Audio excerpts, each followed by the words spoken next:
गृह मंत्री जो हैं ये जाहिल गृह मंत्री तो यूपी में दिखा दिए थे। 12वीं पास करके इंटर में जो एडमिशन लेगा, तो ऐसा ऐसा आदमी जब आ जाएगा देश में, गोडसे के नाजायज औलाद हैं जो ये सब काम करते हैं। भीड़ में, सन्नाटा में, आउट एरिया में एक दाढ़ी टोपी वाले को पकड़ के या एक दलित को पकड़ के उसको ज़बरदस्ती मारना पीटना, ये लोग शेर नहीं है, ये लोग गीदड़ हैं, गीदड़गिरी कर रहे हैं। अमित शाह का टीम जो है वो गीदड़ का टीम है, भड़ुआ का टीम है, नपुंसक का टीम है। हाफ चड्डी पहना कहाँ लिखा हुआ है गीता में कि हाफ चड्डी पहन के? कहाँ गीता में लिखा हुआ कि आरएसएस का विंग ये सब काम करे? कहीं गीता में लिखा हुआ, कहीं कुरान में लिखा हुआ गाय के नाम पे किसी को मारो, भैंस के नाम पे किसी को मारो? अभी के डेट में सीबीआई जब नचनिया बन चुका है, केंद्र का जितना एजेंसी है सब नचनिया बन गया है, सब विपक्ष को पकड़ रहा, तो नचनिया पुलिस तो बहुत छोटी बात हो गई। नचनिया जो उस टाइप का आतंकवादी सोच का आदमी है उसको सुधार देना चाहिए, नहीं तो इसको मृत्यु दंड। बात जेडीयू का नेता का नहीं नेता, बात था कि वो मुस्लिम था। मुस्लिम नाम से इनको एलर्जी हो चुका है। इनका नेता बोलता है बीजेपी का कि मुस्लिम का तो अब वोट देने का अधिकार छीन लेना चाहिए। इस देश में स्थिति देख के रोना आता है कि अरे अब मुस्लिम को, अब हमको कल हाजीपुर जाना था 8 बजे तो हम नहीं गए, डर मारे। नमस्कार, आप देख रहे हैं द एक्टिविस्ट और मैं हूं अपर्णा यादव। बिहार में सुशासन की सरकार है, लेकिन इसके बावजूद भी बिहार में अपराधियों का मनोबल जो है वो दिन ब दिन बढ़ता ही जा रहा है। आपको बता दें कि बिहार के समस्तीपुर से जेडीयू नेता मोहम्मद खलील रिजवी की हत्या कर दी जाती है, और ये हत्या उनके गौ मांस खाने की वजह से की जाती है। और हत्या करने के बाद उनकी लाश को जला दिया जाता है, और सिर्फ इतना ही नहीं, जलाने के बाद उसमें नमक भी छिड़क दिया जाता है। अभी हम मौजूद हैं पटना के सब्जी बाग में, और हम यहाँ बात करने आए हैं एआईएमआईएम के सदस्य हैं उनसे, और वो बांकीपुर से कोऑर्डिनेटर भी हैं एआईएमआईएम के। आइए हम उनसे बात करते हैं। जी, समस्तीपुर में धरधारी गांव में खलील रिजवी नाम के एक व्यक्ति का मॉब लिंचिंग हुआ है। देखिए, ये मॉब लिंचिंग के पीछे बहुत बड़ी संस्था चल रही है। कोई आम आदमी या कोई आम हिंदू ये काम नहीं कर रहा है, इसके पीछे कई संगठन जोर शोर से काम कर रहे हैं। मुसलमानों और दलित को टारगेट बनाया जा रहा है। कौन सपोर्ट कर रहा है? जो आप कह रहे हैं कोई आम हिंदू नहीं है, तो ये जो है वो फिर इनको सपोर्ट कौन कर रहा है? इनको सरकार का संरक्षण है, और नीतीश कुमार का नहीं, इनको सरकार का संरक्षण है। ये बीजेपी का ये भी एक एजेंडा है, जैसे बीजेपी का कई एजेंडा है। मतलब ये बीजेपी का एजेंडा है और ये बीजेपी वाले के ही एजेंट भी है। एजेंट पे काम हो रहा है। इसको अमित शाह को संज्ञान लेना चाहिए। ये गोडसे के नाजायज औलाद लोग हैं, कुछ लोग गोडसे के नाजायज औलाद हैं जो ये सब काम करते हैं। भीड़ में, सन्नाटा में, आउट एरिया में एक दाढ़ी टोपी वाले को पकड़ के या एक दलित को पकड़ के उसको ज़बरदस्ती मारना पीटना, ये लोग शेर नहीं है, ये लोग गीदड़ हैं, गीदड़गिरी कर रहे हैं। अमित शाह का टीम जो है वो गीदड़ का टीम है, भड़ुआ का टीम है, नपुंसक का टीम है। अमित शाह की टीम भड़ुआ की टीम है, आप ये कह रहे हैं गीदड़ की टीम है? गीदड़गिरी की टीम है। ये हरकत एक मर्द कभी कर ही नहीं सकता है, एक अच्छा टीम कर ही नहीं सकता है। ये आरएसएस, बजरंग दल और ऐसे संस्था का प्रोपेगेंडा है। ये सब मीटिंग होता है कि आप लोग टारगेट बनाइए दलित को, मुस्लिम को। मतलब ये जो हत्याएं हो रही है ये एक प्लानिंग के तहत की जाती है? बिल्कुल बिल्कुल। आप देखिए 2014 के बाद ऐसा घटना बहुत तेजी से बढ़ा। हम मोदी और अमित शाह गृह मंत्री को ये बोलना चाहते हैं, अगर आप सच में ऐसा इसको रोकना चाहते हैं तो पहले इसके ऊपर कानून बनाइए मृत्यु दंड का। और आप कुछ न, अमित शाह को सोचना होगा क्योंकि गृह मंत्री है, जाहिल गृह मंत्री। गाय की हत्या पर तो सरकार ने प्रतिबंध लगाया हुआ भी है, और कानून हैं। गृह मंत्री जो हैं ये जाहिल गृह मंत्री तो यूपी में दिखा दिए थे। 12वीं पास करके इंटर में जो एडमिशन लेगा, तो ऐसा ऐसा आदमी जब आ जाएगा देश में तो यही सब होगा, गाय के नाम पे, भैंस के नाम पे, गोबर के नाम पे, इसके नाम पे, उसके नाम। पढ़ा लिखा शिक्षित आदमी तो है नहीं। रही बात दूसरी, मैं उनकी टीम और कुछ संस्था को चेतावनी देता हूँ, गिव एंड टेक ना हो जाए हिंदुस्तान के अंदर। आपको भी पकड़ के टारगेट नहीं। टेक का क्या मतलब है? अगर हिंदू मुसलमान को मार रहा है तो मुसलमान भी हिंदू को मारेंगे, आप ये कहना चाह रहे हैं? हम क्या बोला, हिंदू ऐसा काम ही नहीं कर रहा है, बात को समझिए। वैसे संस्था को हम चिताना चाहते हैं, वैसे व्यक्ति को हम चिताना चाह रहे हैं जो संविधान पे भरोसा ना करके गोली पे भरोसा कर रहा है। जिसने हत्या की है उसका कोई धर्म ही नहीं है। उसका कोई धर्म नहीं। हिंदू, एक अच्छा हिंदू ऐसा कर सकता है कभी जिंदगी में नहीं। एक अच्छा मुस्लिम ऐसा काम कर सकता है कभी नहीं।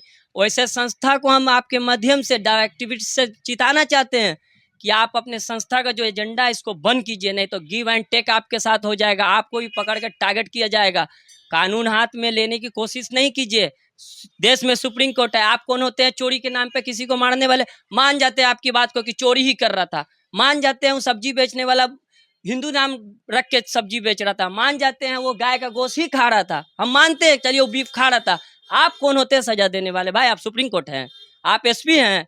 एसपी और पुलिस को तो आदेश ही नहीं सजा देने का, सजा देने का काम कोर्ट का है। गृह मंत्री को चूड़ी पहनना चाहिए ऐसे हरकत। जो हत्यारा है वो पहले गाली देता है, जो नेताजी है उनको गाली देता है और कहता है कि बताओ किस कुरान में लिखा है कि गाय माता का मांस खाना जरूरी है। पहली बात कि हर चीज तो कुरान में नहीं लिखा रहता है।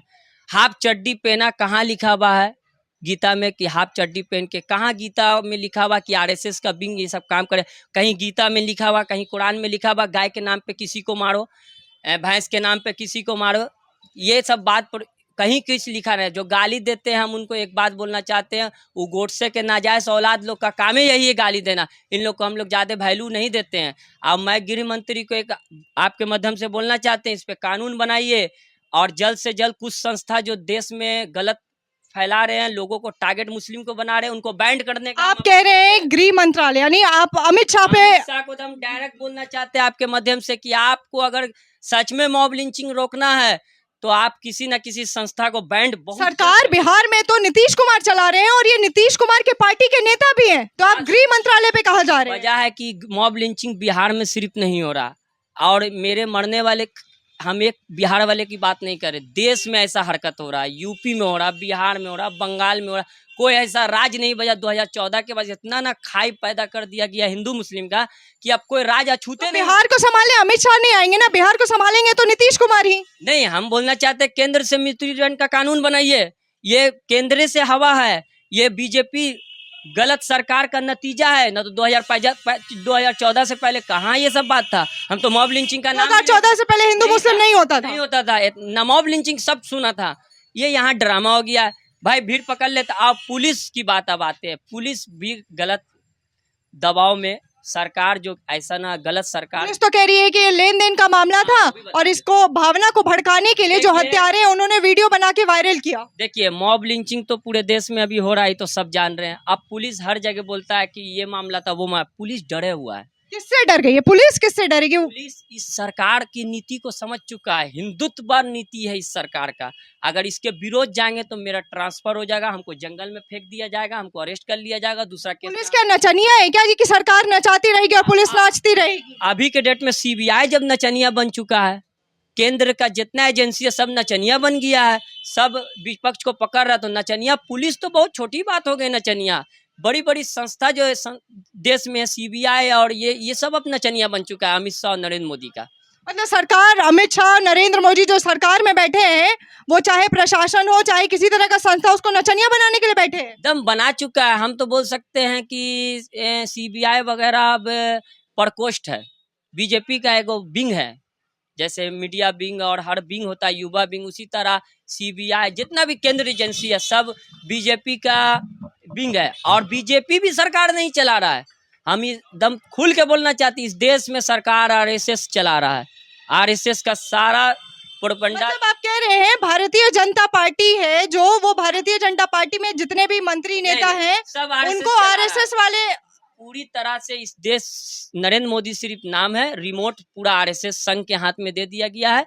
संघ, आरएसएस संघ जो है वो रिमोट से देश को चला रहा है। कह रहे हैं कि ये 2014 के बाद जो हिंदू मुस्लिम हो रहा है, ये कहीं ना कहीं आरएसएस की मानसिकता है। बिल्कुल, ये लोग, हम क्या बोला, अमित शाह को कोई ना कोई प्रकोष्ठ को बैंड करना होगा, जांच करे और जांच करके जो प्रकोष्ठ इस तरह का हवा फैला रहे हैं उसको बैंड करे, दम करा लो, नहीं तो गिव एंड टेक हो जाएगा इस देश में। अब लास्ट ऑप्शन है गिव एंड टेक। अगर आप जो उस टाइप का आतंकवादी सोच का आदमी है उसको सुधार देना चाहिए, नहीं तो इसको मृत्यु दंड देना चाहिए। अच्छा इरफान, एक बात आप बताइए, जिनकी हत्या हुई है मोहम्मद खलील रिजवी की, उनके 3 छोटे बच्चे हैं, क्या मांग करते हैं आप सरकार से? मेरे यहाँ मांग है सबसे पहले नीतीश कुमार अगर मुस्लिम को मानते हैं, वो बात करते हैं कि हम सभी जाति धर्म को लेके चलते हैं, तो वो अपना दिखाएं और उनके घर जाए, उनकी बच्चा बीवी से मिले और 50 लाख मुआवजा, एक सरकारी नौकरी देने का काम करे, तब जानेंगे कि नीतीश में कोई दम है। और इसका जांच सीबीआई से इस केस का चलाएं और जो संगठन इसके साथ काम कर रहा था उसको बैंड करे और दोषी को मृत्यु दंड दे। और अब आखिरी सवाल मेरा आपसे, आप सरकार को क्या कहना चाहेंगे जब सरकार के मंत्री का यानी मोहम्मद खलील रिजवी जो जेडीयू के नेता हैं उनकी ही हत्या ऐसे हो जा रही है, तो आम जनता का क्या है? बात जेडीयू का नेता का नहीं नेता, बात था कि वो मुस्लिम था। मुस्लिम नाम से इनको एलर्जी हो चुका है। इनका नेता बोलता है बीजेपी का कि मुस्लिम का तो अब वोट देने का अधिकार छीन लेना चाहिए। बात जेडीयू नेता का नहीं है, इनको जिसके नाम में मोहम्मद लग जाता है। अमित शाह और नरेंद्र मोदी जो हैं उन्होंने संरक्षण दिया हुआ है अपराधियों को कि जहां मुस्लिम दिखे, गलती कुछ पाई जाए तो उनकी हत्या कर दो। गलती नहीं, बगैर गलती का हत्या कर दो। गलती तो हम पुलिस को बोल ही दिया है बना देने के लिए, वो गलती भारत एक लोकतंत्र देश है, तो क्या यहाँ से वो मुस्लिमों का सफाया करना चाह रहे हैं? नहीं ना, वो सोच है उनका। भारत बहुत अच्छा देश है, हम इनको प्यार करते हैं, मानते हैं। इन लोग का सफाया हो जाएगा बहुत जल्दी। 2024 में नरेंद्र मोदी दोबारा वापस इस देश में नहीं आएंगे। 1100 रुपये गैस करने वाला दोबारा अब इस देश का प्रधानमंत्री नहीं बनेगा। हम लोग से बहुत बड़ा गलती हो गया था, भावना में बह गए थे हम लोग, और एक चांस कांग्रेस को हटा के। आपने भी बीजेपी को वोट दिया था? हाँ, हम लोग सब कोई सोचा था, मतलब देखिए व्यक्तिगत नहीं बता रहे कि हम दिया था, जे घड़ी सरकार बना मैं था आपसे पूछ रही हूँ, आपने दिया था बीजेपी को वोट? उस घड़ी हमारा पहचान पत्र नहीं बना हुआ था, इसलिए हम वोट नहीं दिए थे। लेकिन फिर भी ऐसे थोड़े प्रधानमंत्री बन गए थे, फुल बहुमत से सभी ने वोट दिया था, हिंदू मुस्लिम सिख ईसाई। हम लोग सोचा था चलो भाई देश को अमेरिका बना देने की बात हो रही है, शायद हम लोग का देश अमेरिका बन जाए। लेकिन मालूम चला कि ये अमेरिका खाली महंगाई में अमेरिका बन जाएगा, जमीन पे अमेरिका नहीं हिंदुस्तानी रहेगा। और मतलब गरीब से गरीब बना दिया। मॉब लिंचिंग और ये वो, मतलब कट्टरपंथ बहुत ज़्यादा बढ़ गया। अब हमको इस देश में स्थिति देख के रोना आता है कि अरे अब मुस्लिम को, अब हमको कल हाजीपुर जाना था 8 बजे, तो हम नहीं गए, डर मारे। हमको डर लगता है अब इस सरकार से कि कहीं ना मेरा गाड़ी किस बात का डर? नाम से कि हम मुसलमान हैं। अच्छा, मुसलमान है तो कहीं मुझे भी ना मार दिया जाए, इस बात का डर? हमको कल 8 बजे हाजीपुर जाना था किसी काम से, लेकिन हम डर मारे हाजीपुर नहीं गए, कहीं ना मेरा ये मतलब इतनी खौफ है आपके अंदर कि आप डर की वजह से आप हाजीपुर नहीं जा पाए? सोच लीजिए, क्योंकि अब बिहार सरकार में वो सोच रहे थे सेफ है, लेकिन नीतीश तो देखने वाले हैं ना, मरवा रहे हैं। उनका पुलिस बोल रहा है कि चोरी के ना, शायद मेरे बोल देता कि भाई चोरी के नाम पे। नीतीश कुमार तो कहते हैं कि उनकी सरकार में सुशासन बाबू के ही नाम से जाने जाते हैं नीतीश कुमार। बिल्कुल सुशासन बाबू हैं और काम भी अच्छा करते हैं, व्यक्तिगत हम उनका सम्मान करते हैं। लेकिन वो ऐसा ना आरएसएस और बीजेपी के गोद में बैठ गए हैं ना, कि उनके हाथ में तो पावर है नहीं। उन तो बीजेपी से कम सीट पे हैं बेचारे, वो तो लाचार राज्य के मुख्यमंत्री हैं, पावर तो है उनके हाथ में।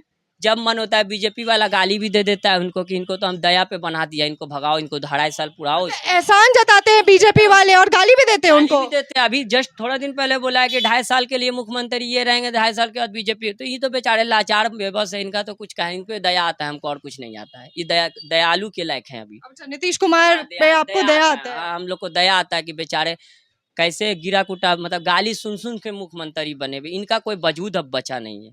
अब रहा हम लोग को क्या होगा भाई, मुसलमान क्या करे, अब समझ में नहीं आ रहा। हाजीपुर नहीं जा पा रहे, हम कहाँ जाएंगे बताइए? 7 बजे के बाद अगर हाजीपुर जाना होगा तो हम कैसे जाएंगे? आपको देश में रहने से या बिहार में रहने से डर लग रहा है? तो हमको हाजीपुर जाने के लिए जानते क्या करना पड़ेगा? टीका लगाना पड़ेगा, भगवा शॉल ओढ़ना पड़ेगा, तब शायद हम हाजीपुर जा सके। और टोपी वाले तो जा ही नहीं सकता हाजीपुर, अगर गया मतलब जो मुसलमान टोपी लगाते हैं उसको तो मार दिया जाएगा, उसको एकदम निश्चित मार दिया जाएगा। वीडियो देखिए ना, उससे पूछा जा रहा तू भी खाया था गाय का गोश्त? कैसे किलो खाया था? 140 रुपये। कितना किलो खाया था? 50 लिया। इस शब्द का हो रहा, शायद मेरे भी पकड़ के बोले मुसलमान है, गाय का गोश्त खाया था, अब मार दे। तो भाई मेरा जान का कीमत है। इस बात को लेकर आपके अंदर भी डर बैठ गया है? हमारे अंदर नहीं, पूरे मुस्लिम कौम के अंदर इस सरकार, जब मॉब लिंचिंग हुआ, डर। तबरेज अंसारी, खालिद रिजवी, ऐसा ऐसा कई नाम है, जब जुड़ाएंगे तो मेरे लगता है कि मेरा डायरी भर जाएगा। अभी डायरी लेके नहीं ना, तो आपको दिखा देंगे मॉब लिंचिंग। हम सरकार से यही बोलना चाहते हैं कि सरकार से बस एक ही मांग करते हैं। राज्य सरकार का हम कुछ नहीं बोले क्योंकि ये एक राज्य में होता तब हम राज्य सरकार को पकड़े। ये तो पूरे मोदी देश में हो रहा है, इसलिए आप अमित शाह और नरेंद्र मोदी पे अमित शाह से टारगेट कर अनुरोध रहे है बस इतना ही कि कुछ संस्था को बैंड करने की कृपा करे। धन्यवाद। तो ये थे हमारे साथ इरफान, और सुना आपने, ये कह रहे हैं कि अब इनको खुद भी डर लग रहा है रिजवी जी की मौत के बाद। कल इनको हाजीपुर जाना था, लेकिन ये इनके अंदर कहीं ना कहीं वो जो डर था वो हावी हो गया और ये इस डर की वजह से हाजीपुर नहीं जा पाए। आपको ये वीडियो कैसा लगा हमें अपनी प्रतिक्रिया कमेंट बॉक्स में जरूर दें। अगर फेसबुक पे देख रहे हैं तो पेज को लाइक करें, यूट्यूब पे देख रहे हैं तो चैनल को सब्सक्राइब करें। कैमरा पर्सन राजकुमार मांझी के साथ अपर्णा यादव, धन्यवाद।